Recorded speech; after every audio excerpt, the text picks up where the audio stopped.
अरहंत सिद्ध वितराग परमात्मा निर्ग्रंथ आप्त ज्ञानी सद्गुरुदेव एवं आगम वाणी को भावमय वंदन नमन। समस्त भव्यात्माओं की भव्यता को नमन। हम सुन रहे हैं एक देवता का पिछला जन्म, जो कि राजगृह नगर के महाराजा श्रेणिक की जिज्ञासा पर भगवान महावीर द्वारा बताया जा रहा है। पुर नामक ग्राम में दो भाई रहते थे, भवदेव और भावदेव। बड़े भाई भवदेव अपने घर की दरिद्र दशा को देखकर दुखी रहते थे और उन्होंने घर परिवार का त्याग कर दिया। वे दीक्षित हो गए। दीक्षा लेने के पश्चात अपने गुरु के चरणों में रह कर के उन्होंने ज्ञानार्जन किया और उसके पश्चात एक बार वे पुनः अपने ग्राम में आए और वहाँ पर उन्होंने अपने भाई को भी प्रतिबोध दिया, संसार का स्वरूप समझाया और भाई के कहने पर छोटे भाई भावदेव ने भी दीक्षा ग्रहण कर ली। अब दोनों भ्राता मुनि भवदेव और भावदेव दोनों ही साथ साथ ग्रामानुग्राम विचरण किया करते, लेकिन समय का चक्र कहीं किसी के लिए रुकता नहीं। वह तो अनवरत रूप से सदा गतिमान रहता ही है। समय बीतता गया और एक दिन मुनि भवदेव को लगा कि अब उनके जीवन की अंतिम वेला निकट आ गई है, सो उन्होंने समाधि मरण ग्रहण करके पंडित मरण को प्राप्त किया, अर्थात वे देवलोकगामी हो गए।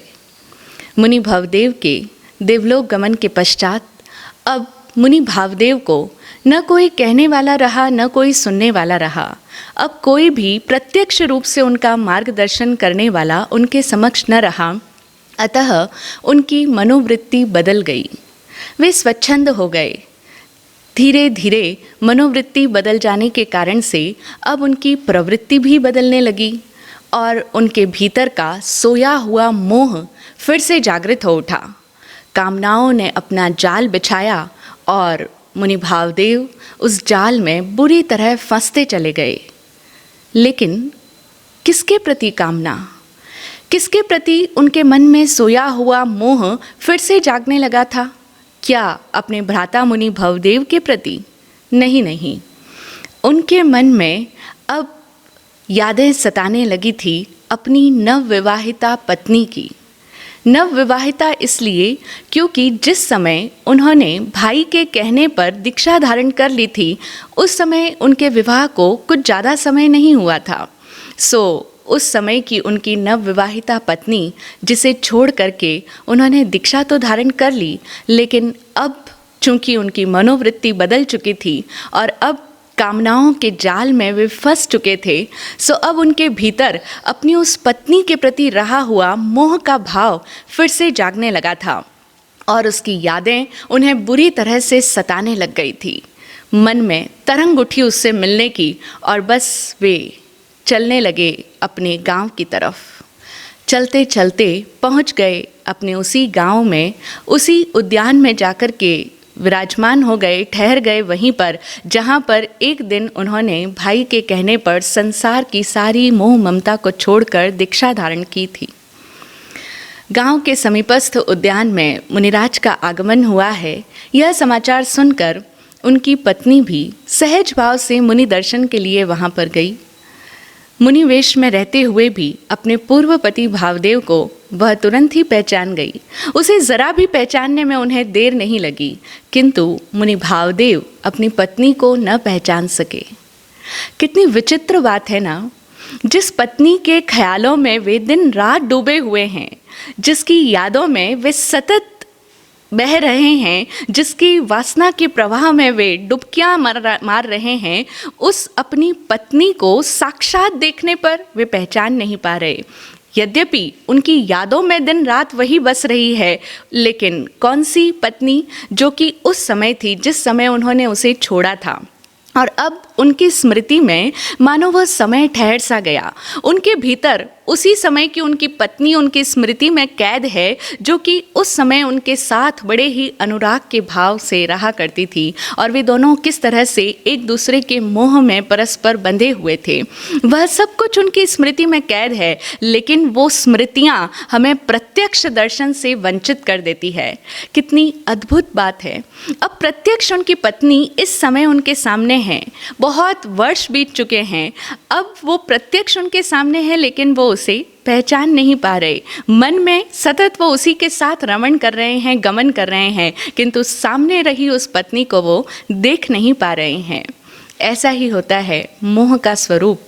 जब हम किसी के प्रति मोहासक्त होते हैं तो हम उसे अपनी ही अपेक्षाओं में, अपनी ही दृष्टि के अनुसार, अपनी ही मान्यताओं के अनुसार उस पर एक प्रोजेक्शन कर देते हैं और हम अपने उसी प्रोजेक्शन को ही अपने भीतर कैप्चर करके रखते हैं। लेकिन इंसान बदल जाता है, वक्त कभी ठहरता नहीं, समय के साथ साथ इंसान बदलता है, उसकी मनोवृत्तियाँ बदल जाती है, हर चीज़ परिवर्तित हो रही है, परिवर्तनशील है, सब कुछ परिवर्तित हो जाता है। लेकिन हमारे भीतर मन में रहा हुआ वो प्रोजेक्शन, उस इंसान के प्रति रही हुई हमारी मनोकामनाएं, हमारी वो भावनाएं, वो जैसे वहीं पर फ्रीज होकर के रह जाती है। तो मुनि भावदेव अपनी पत्नी को नहीं पहचान पाए। वे तो उसे सहज रूप से दर्शन करने आई हुई एक श्राविका ही समझ रहे थे। जब श्राविका उन्हें दर्शन वंदन करके पुनः जाने लगी तो मुनि भावदेव ने कहा, श्राविका, क्या तुम इस गांव में रहने वाली नागला ब्राह्मणी को पहचानती हो? यदि पहचानती हो तो उसे यहाँ भेज देना। यह सुनकर श्राविका ने कहा, आप मुनि हैं, आपके लिए क्या नागला और क्या अन्य स्त्रियां, आपके लिए तो सभी स्त्रियां एक समान हैं, फिर नागला पर आपकी विशेष कृपा करने का क्या कारण है? यह बात सुनकर मुनिराज कुछ झेप तो गए, लेकिन अपने आप को संभालते हुए कहने लगे, कुछ नहीं, कुछ विशेष बात नहीं, कुछ यूं ही साधारण सा प्रयोजन था। यह सुनते ही श्राविका दृढ़ता भरे स्वरों में मुनिराज से कहने लगी, मुनिवर, आपकी भाव भंगिमा से ही आपका प्रयोजन स्पष्ट हो रहा है। स्मरण रखिए, आपने संसार की सारी मोह ममता को छोड़ करके दीक्षा अंगीकार की थी और आपने नागला का भी परित्याग कर दिया है, और त्यागे हुए पदार्थ को पुनः ग्रहण करना प्रतिष्ठित पुरुषों को शोभा नहीं देता। इस तरह के कुविचार करके आप अपना घोर अहित कर रहे हैं। इस तरह से आप अमृत को छोड़ करके, संयम रूपी अमृत को छोड़ करके आप हलाहल विष का पान करने की तरफ क्यों बढ़ना चाह रहे हैं? आप अपने आप का अहित करने के लिए क्यों इतने उतावले हो रहे हैं? और फिर जिस स्त्री के मोह ने आपके अंतःकरण को कलुषित बना दिया है, क्या आप उसका वास्तविक स्वरूप जानते हैं? वह तो ऊपर से अच्छी देह से ढकी हुई, अंदर से हड्डियों का पिंजरा मात्र है। बाहर जो चमड़े की चादर ढकी रहती है, उसके कारण से हमें नज़र नहीं आता कि इस शरीर के अंदर कितनी घृणित वस्तुएं भरी हुई है। इस शरीर के अंदर इतने बदबूदार अपवित्र पदार्थ भरे हुए हैं। ये पूरा शरीर उन्हीं अशुचिमय दुर्गंध युक्त पदार्थों से भरा है कि जिसे देखना तो दूर की बात, जिसकी बू मात्र ही किसी के लिए असहनीय होती है। कोई भी व्यक्ति उसकी गंध भी बर्दाश्त नहीं कर सकता। ऐसे उस अपवित्र शरीर के प्रति आप इतने आसक्त हो रहे हैं। और ये जो आसक्ति है, चाहे स्त्री के शरीर के प्रति हो अथवा स्त्री को पुरुष के प्रति रही हो, ये आसक्ति मात्र ही एक संयम की साधना करने वाले साधक के लिए उसकी साधना में बहुत बड़ा ऑब्स्टिकल है, बहुत बड़ा अवरोधक है एक साधना मार्ग पर आगे बढ़ने वाले व्यक्ति के लिए। सच ही तो कह रही थी वह श्राविका। ऐसा ही वर्णन प्राप्त होता है हमारे 19वें तीर्थंकर मल्लीनाथ भगवान की कथा में। श्वेतांबर परंपरा के अनुसार मल्लीनाथ भगवान स्त्री थे और वे केवल ज्ञान उपलब्ध करके स्त्री तीर्थंकर हुए। जब उन्होंने दीक्षा अंगीकार नहीं की थी, अर्थात वे अभिनिष्क्रमित नहीं हुए थे, उससे पूर्व जब वे गृहस्थ अवस्था में थे, राजकुमारी मल्ली के रूप में थे, तो उनका भी रूप अत्यधिक मोहक था। उनका रूप सौंदर्य इतना अधिक आकर्षक था कि उनके रूप सौंदर्य की चर्चा सुनकर के ही अनेकों राजकुमार उनसे विवाह करने के लिए उत्सुक हो चुके थे। और हुआ कुछ ऐसा ही कि 6 राजकुमार उनसे विवाह करने के लिए उनके महल में आने को तत्पर हो गए, उनसे विवाह करने के लिए उत्सुक हो गए। और राजकुमारी मल्ली के पिता संकोचवश किसी एक को हाँ और शेष को ना नहीं कह पाए, क्योंकि विवाह तो एक के साथ ही होना था, लेकिन वे किसी को भी मना नहीं कर पाए और निश्चित दिन उन 6 राजकुमारों का आना तय हो गया। राजकुमारी मल्ली ने इस विकट परिस्थिति से निपटने का एक मार्ग खोज लिया। उन्होंने अपने ही समान रूप सौंदर्य वाली अपनी ही एक हूबहू प्रतिमा का निर्माण करवाया, अपनी ही मूर्ति बनवाई। वो भी उतनी ही सुंदर थी जितनी कि सुंदर वे स्वयं थी, लेकिन उस मूर्ति को उन्होंने भीतर से पोला रखा। भीतर से वो मूर्ति पूरी तरह से खाली थी और उसके मस्तक पर, सिर के ऊपर एक ढक्कन था, जिस ढक्कन को वे हटा दिया करती थी और प्रतिदिन जो भोजन वे ग्रहण किया करती थी, उसी भोजन का कुछ अंश उस मूर्ति के अंदर के खाली स्थान के अंदर डाल दिया करती थी। इस तरह से रोज़ रोज़ रोज़ रोज़ वो भोजन, वो पानी उस मूर्ति के उस खाली स्थान के अंदर उसका ढक्कन हटा करके वे डाल दिया करती। और जिस निश्चित दिन वे 6 राजकुमार उनसे विवाह करने को बेताब वहाँ पर आए, तो उनके संकेत पर उन राजकुमारों के सामने उन्होंने अपनी उस मूर्ति का ढक्कन हटवाया। मूर्ति का ढक्कन हटते ही वो पूरा का पूरा स्थान बदबू से भर गया। इतनी भयंकर दुर्गंध वहाँ पर उठने लगी कि 6 राजकुमारों का वहाँ पर एक क्षण के लिए भी टिकना मुश्किल हो गया। और तब राजकुमारी मल्ली ने उन 6 राजकुमारों को समझाया कि जिस शरीर के लिए आप इतने आसक्त हो रहे हैं, आप जिसके प्रति इतना आकर्षित हो रहे हैं, उसकी देह में भी यही सब दुर्गंध युक्त पदार्थ भरे हुए हैं। यह शरीर ऐसे ही मल मूत्र इत्यादि घृणित वस्तुओं से भरा हुआ है। ऐसे इस दुर्गंध युक्त अशुचिमय शरीर के प्रति आसक्ति क्या महान पुरुषों को शोभायमान होता है? इस तरह से उन्होंने उन 6 राजकुमारों के मन में रही हुई जो राजकुमारी मल्ली के प्रति आसक्ति का भाव था, उसको दूर किया। तो यही नागला श्राविका भी उन मुनि भावदेव को समझाने का प्रयत्न कर रही है, लेकिन श्राविका की ये मार्मिक बातें सुनकर भी मुनिराज को कुछ समझ नहीं आया। जब एक इंसान के ऊपर मोह की आसक्ति का पर्दा पड़ जाता है, उसकी आंखें राग के रंग में रंजित हो जाती है। इसीलिए तो इसे राग कहते हैं। राग का मतलब ही है रंग, जो हमें रंग देता है, जो हमारे दृष्टि को, जो हमारे नज़रिए को, जो हमारी सोच समझ को पूरी तरह से रंग देता है, उसके ऊपर कलर कर देता है, उसी का नाम है राग। तो अब उनके भीतर वो मोह का, वो राग का ऐसा रंग चढ़ चुका था कि उन्हें उस श्राविका की वो मार्मिक बातें ज़रा भी समझ नहीं आई। वे फिर से उसे कहने लगे, श्राविका, तुम बात तो ठीक कह रही हो, लेकिन फिर भी नागला का मुझ पर प्रगाढ़ अनुराग था। मैं तो कठोर हृदय करके उसे त्याग करके चल दिया था, लेकिन उस कोमल अंतःकरण वाली नागला का क्या हाल हुआ होगा। मेरे विरह में वह बेचारी रो रो कर ना जाने किस दशा में इस समय होगी। इसीलिए तुम सिर्फ उसे सूचना भर कर दो, मैं तुम्हारा उपकार मानूंगा। यह सुनकर श्राविका ने कहा, मुनिवर, आप नागला की ज़रा भी चिंता मत कीजिए। आपकी अर्धांगिनी नागला बहुत प्रसन्न है। आपके दीक्षित हो जाने के पश्चात से ही वह भी धर्ममय अपना जीवन व्यतीत कर रही है, और जिस तरह से आप उसे पाने के लिए लालायित हो रहे हैं, वह भी आपको पाने के लिए लालायित हो रही है, ऐसा न समझिए। वह आपके प्रति प्रगाढ़ अनुराग का भाव रखती थी। उसके मन में आपके प्रति अत्यधिक राग भाव था, यह सही है, किंतु फिर भी वह उस अनुराग में भी अपनी सीमा को जानती है। अपना कर्तव्य, विवेक और धर्म वह कभी भी एक क्षण के लिए भी विस्मृत नहीं किया उसने उसको। और आप परमार्थ की साधना में लगे हुए हैं।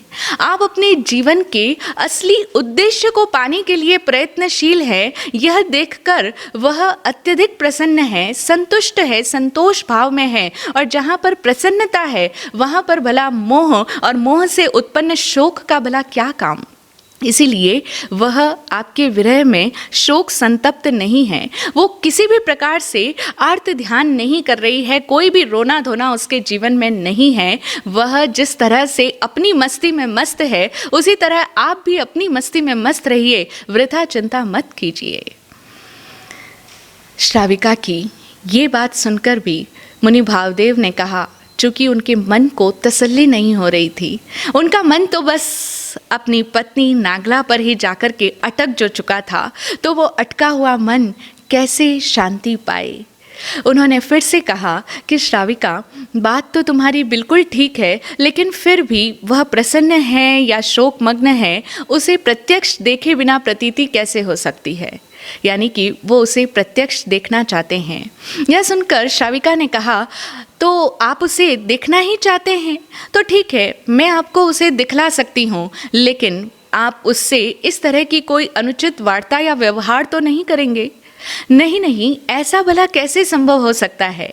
जब मुनि भावदेव ने इस तरह कहा तो श्राविका ने कहा, ठीक है, आप वचनबद्ध होते हैं तो लीजिए, मैं आपकी नागला से आपकी मुलाकात करवा देती हूँ।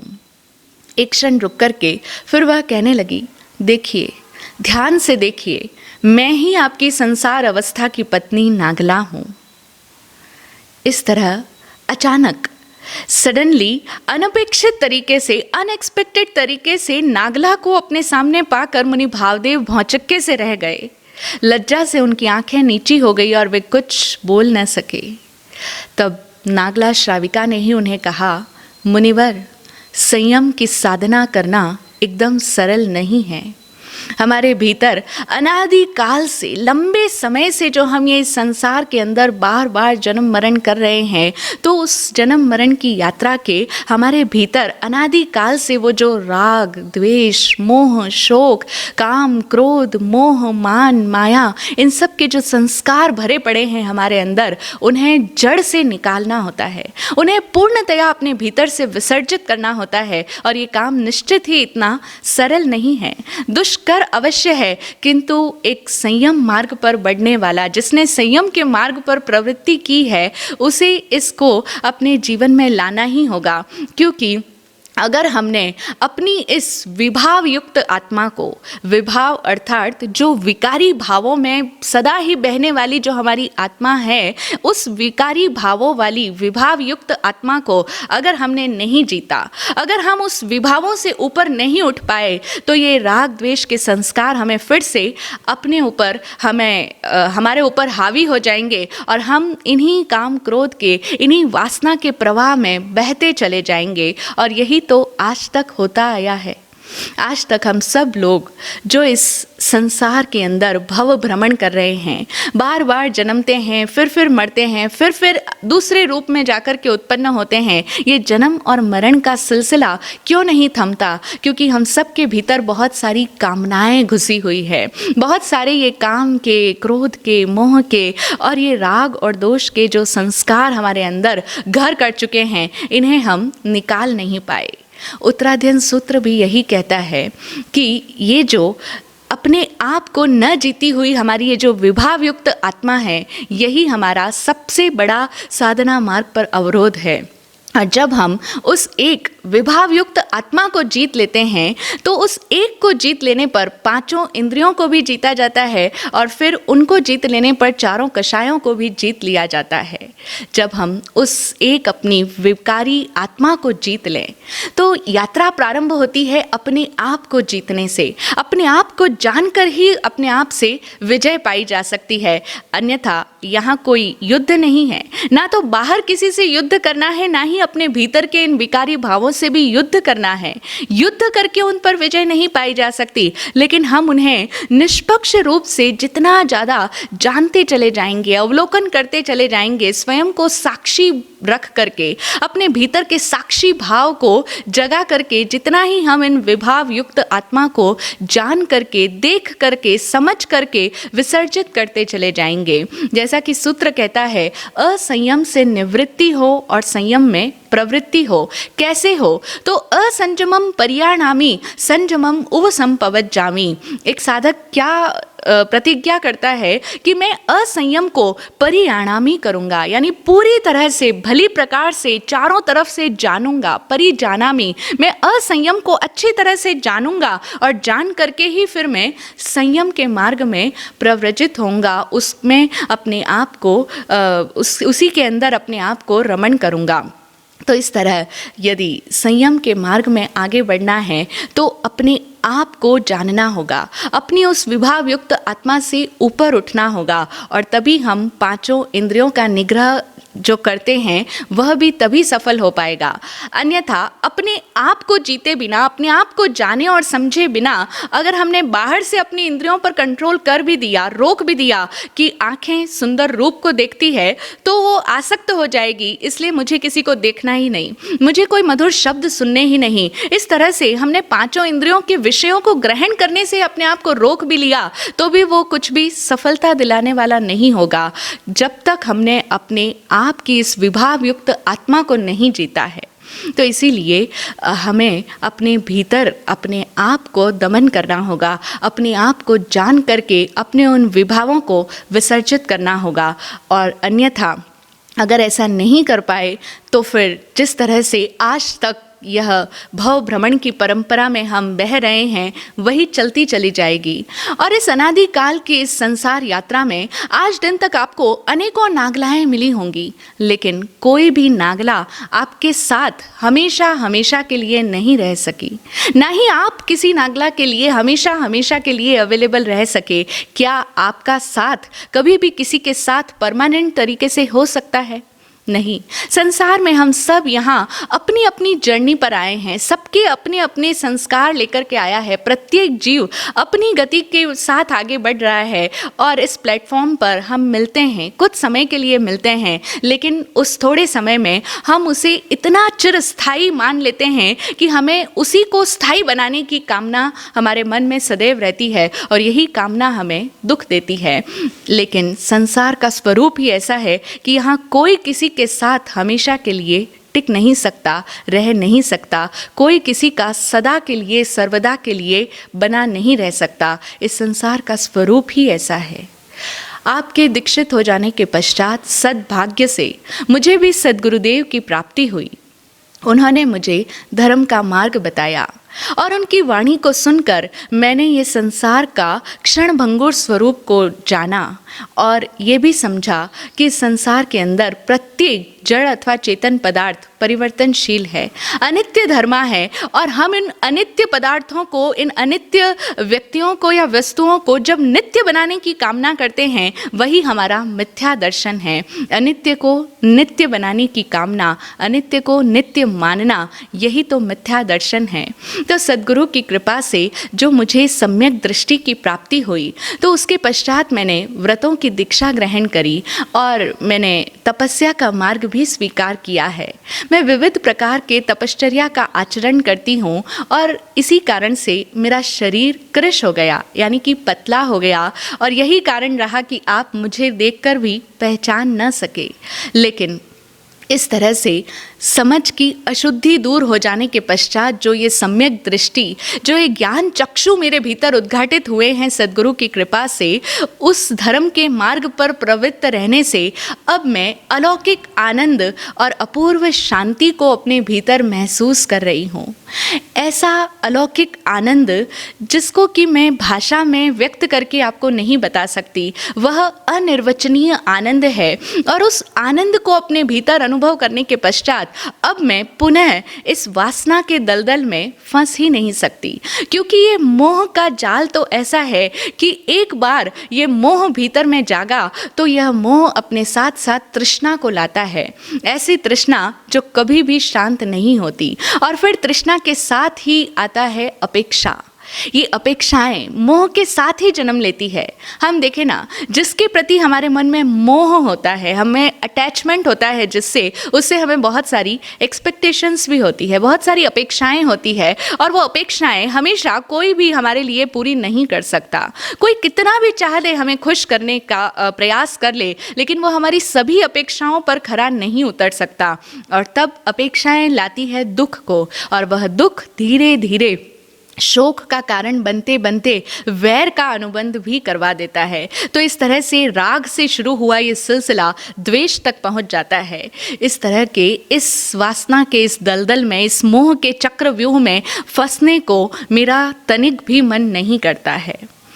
इस तरह से नागला की ऐसी धीर गंभीर संयत वाणी को सुनकर मुनि भावदेव ने कहा, नागला, मैं मुनि होकर भी जो प्राप्त नहीं कर पाया वह तुमने गृहस्थ अवस्था में रहकर ही पा लिया है। लेकिन क्या तुम जानती हो इसका कारण क्या है? भाई के कहने पर मेरा शरीर तो मुनि बन गया था, लेकिन मेरा मन कभी मुनि बन ही नहीं पाया। और फिर अब भाई के देवलोक गमन हो जाने के पश्चात अपने मन को मुनि बनाए रखने में मैं स्वयं को असमर्थ पा रहा हूँ। अब मैं अपने आप को मुनि नहीं बनाए रख सकता, इसीलिए तो तुम्हारे पास चला आया। अब मुझे ग्रहण करना अथवा न करना ये तुम्हारी इच्छा की बात है।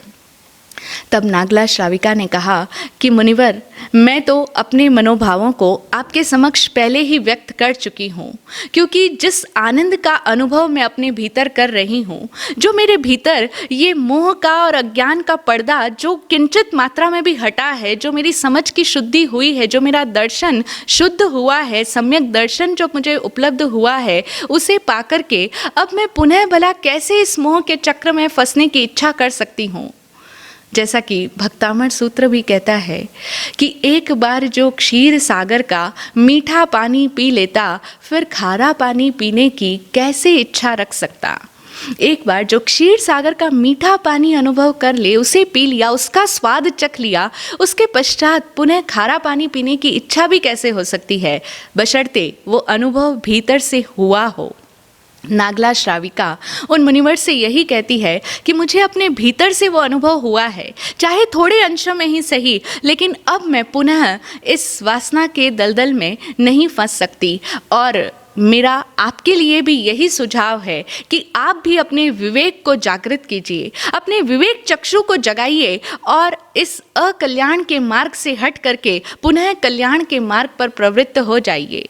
आप जिस कल्पित सुख की कामना में अपनी ये अमूल्य संयम की निधि को छोड़ने के लिए उतारू हो रहे हैं, वह सुख यदि मिल भी गया तो कितने दिनों तक के लिए टिका रह सकेगा? क्या वह सुख सदा सदा के लिए स्थायी हो पाएगा? नहीं।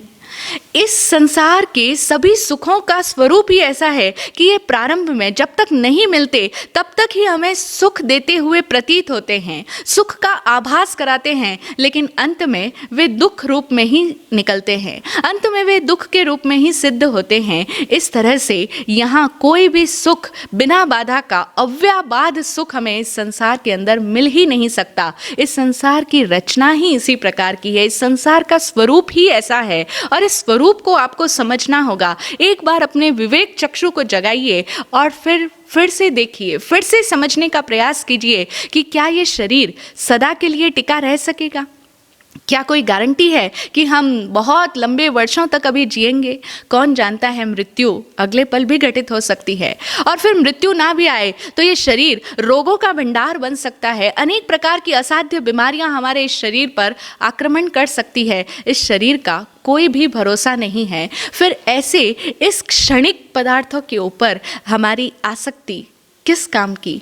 आप अपने विवेक के इन चक्षुओं के ऊपर छाए हुए, विवेक के सूर्य पर छाए हुए इस मोह के मेघों का आवरण हटा दीजिए। और मेरा आपसे यही अनुरोध है कि आप अपने मन में आए हुए इन कुविचारों का, इन सारी तरह की दुर्भावनाओं का प्रायश्चित ग्रहण कीजिए और प्रायश्चित करके पुनः निरतिचार रूप से अपने संयम की साधना में दत्त चित्त हो जाइए, यानी कि संयम के मार्ग पर अपना मन लगाइए।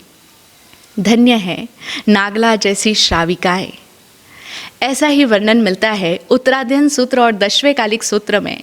22वें तीर्थंकर प्रभु अरिष्ट नेमि, जिनका विवाह तय हो गया था राजकुमारी राजीमती के साथ में, लेकिन जैसे ही उसने सुना कि अरिष्ट नेमि तो तोरण तक आकर के भी पुनः लौट चले हैं, वे विवाह नहीं करना चाहते हैं, तो उसने भी उसी समय निर्णय ले लिया कि फिर ठीक है, मुझे भी विवाह नहीं करना। और वह भी भगवान अरिष्ट नेमि के दीक्षित हो जाने के पश्चात वह भी दीक्षित हो जाती है, अणगार हो जाती है, साध्वी हो जाती है। और फिर किसी समय जो भगवान अरिष्ट नेमि के छोटे भाई थे रथ नेमि, वे अपने मन में उस राजीमती को पाने की कामना करते थे। उन्होंने सोचा कि भाई ने तो राजीमती के साथ विवाह नहीं किया, लेकिन मैं राजीमती को प्राप्त कर लूं। वे राजीमती के रूप सौंदर्य पर मोहित थे, लेकिन फिर उन्होंने भी दीक्षा अंगीकार कर ली अपने भ्राता मुनि अरिष्ट नेमि के पास में। एक बार ऐसा घटनाक्रम घटित हुआ कि राजीमती गिरनार की गुफा के अंदर वहाँ पर स्थित थी, क्योंकि उस समय में वर्षा और भीषण आंधी चल रही थी। तो वर्षा से बचने के लिए वो एक गुफा के अंदर अपने ध्यान में, अपने संयम की साधना में मग्न थी, और उन्होंने अपने वस्त्रों को, गीले वस्त्रों को सुखाने के लिए रखा हुआ था। संयोग से उसी गुफा के अंदर रथनेमि मुनि भी ध्यान में लीन थे। उन्होंने जब पुनः उस अवस्था में राजीमती को देखा तो उनका मन फिर से डावाडोल हो गया। उस समय में राजीमती साध्वी ने भी रथनेमि को अपने उन ज्ञानपूर्ण वचनों से पुनः उद्बोधित किया, पुनः उनके बोध को जगाया। उन्होंने कहा कि धीरत्थु तेजसो कामी जो तम जीवीय कारणा वंतम इच्छसी आवेउम सेयम ते मरणम भवे। अर्थात धीरत्थु तेजसो कामी जो तम जीवीय कारणा, जो तुम इस क्षणिक से जीवन के लिए अपनी इस कामनाओं के अंदर फंस करके जो पदार्थ तुमने त्याग कर दिए हैं, जो कुछ तुमने वमन कर दिया है, जैसे एक इंसान वॉमिट कर देता है, उल्टी कर देता है, तो क्या वो उस वमन किए हुए को पुनः ग्रहण करना चाहता है? नहीं ना। उसी प्रकार से जिसको तुमने त्याग दिया है, जिसको तुमने छोड़ दिया है, उसको ग्रहण करने की पुनः इच्छा रखते हो। इससे तो श्रेयस्कर होगा कि तुम मृत्यु को ग्रहण कर लो, तुम मृत्यु को स्वीकार कर लो। इस तरह से अनेक उपालंब देते हुए अत्यंत तेजस्वी और ओजस्वी बातों के साथ में जो राजीमती साध्वी ने रथनेमि को बोध दिया, तो रथनेमि मुनि भी अपनी संयम साधना में जो विचलित हो रहे थे वे पुनः स्थित हो गए।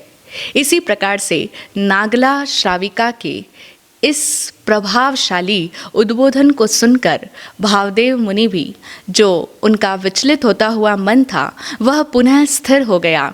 और अब उन्हें अपने मन में लज्जा का अनुभव होने लगा कि क्यों वे विचलित हो गए थे, क्यों उनके मन में इस तरह के विचार आने लगे, और क्यों वे कामनाओं के जाल में फंसते ही चले गए थे।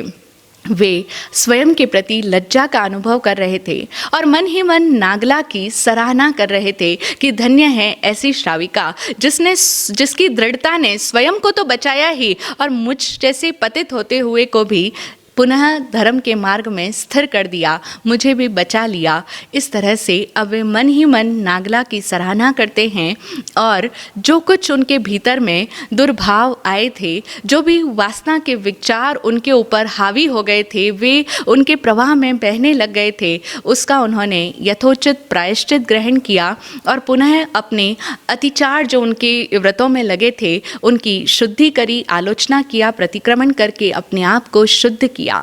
धन्य है यह जन शासन, धन्य है इन तीर्थंकरों के द्वारा उपदेशित यह जिन मार्ग, जिसमें एक व्यक्ति यदि विचलित हो भी जाए तो भी पुनः वह अपने उस विचलन को त्याग करके पुनः अपने आप को धर्म के मार्ग पर स्थिर कर सकता है। इस तरह का प्रावधान है कि व्रतों में अतिचार लग जाता है। ये जो हमारा अच्छी तरह से न समझा गया मन है, इस मन के कारण से अनेकों बार इस संयम की साधना में भटकन आ जाती है, विचलन आ जाती है। लेकिन कोई भी व्यक्ति अपनी उस गलतियों को लेकर के भी ना बैठा रहे, अपने उन जो उसने अपराध कर दिए, जो उसके द्वारा गलतियां हो गई, जो भूलें हो गई, उसकी भी पाप की गठरी को भी इतना अधिक अपने आप से चिपटा करके ना रखे, क्योंकि यदि अपने आप को पूरा उस पाप में ही डुबो दिया और अब उस पश्चाताप में ही चला गया, हाय मेरे से ये गलती हो गई, हाय मैंने ऐसा क्यों कर दिया, यदि उस पश्चाताप में ही डूबा रहा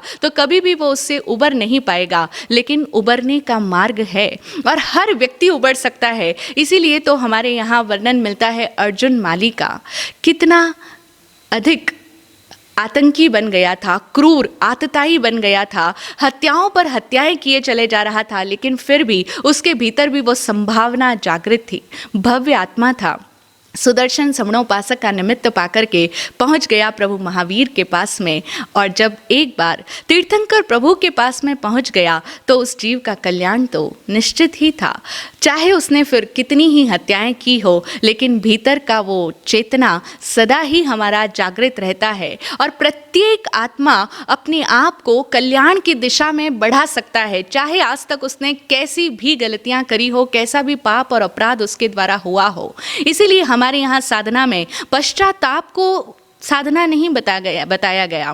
पश्चाताप का कोई मूल्य नहीं है। पश्चाताप करने से व्यक्ति अपने भीतर बदलाव नहीं कर सकता, अपने आप को सुधार नहीं सकता। लेकिन यदि वो प्रायश्चित्त कर ले, यानी अपने जो वो चित्त जो गलती कर रहे थे, जो प्रवाह में बह रहे थे, जिनके ऊपर वो विभाव हावी हो चुके थे, उस चित्त को ही अपने भीतर से विसर्जित करना होगा। और वो जान करके समझ करके सद्गुरु की कृपा से हो सकता है, संभावना है। तो मुनि भावदेव ने अपने आप को प्रायश्चित देकर के अपने आप की शुद्धि करी और फिर से वे निरतिचार संयम की साधना में तल्लीन हो गए, तन्मय हो गए। और इस प्रकार से उन्होंने अपने कर्मों की इतनी प्रबल निर्जरा की कि अब उन्होंने ऐसे कर्मों का बंध कर लिया कि उनका संसार सीमित हो गया। अब उनके भव भ्रमण की श्रृंखला सीमित हो गई, सिमट गई, रुक सी गई। अब उनके इस संसार के अंदर ज़्यादा जन्म मरण शेष नहीं रहे। इतनी अपूर्व निर्जरा उन्होंने इस समय में कर ली और इस तरह से समय का पहिया घूमता ही चला गया। नागला श्राविका का अंतिम समय आया। उन्होंने अपने जो 12 व्रतों में दीक्षा धारण की थी, 12 व्रतों में वो दीक्षित हुई थी, उसका निरतिचार रूप से पालन किया और आराधना करते करते वो भी समाधि पूर्वक मृत्यु को प्राप्त हुई और स्वर्गगामी हुई।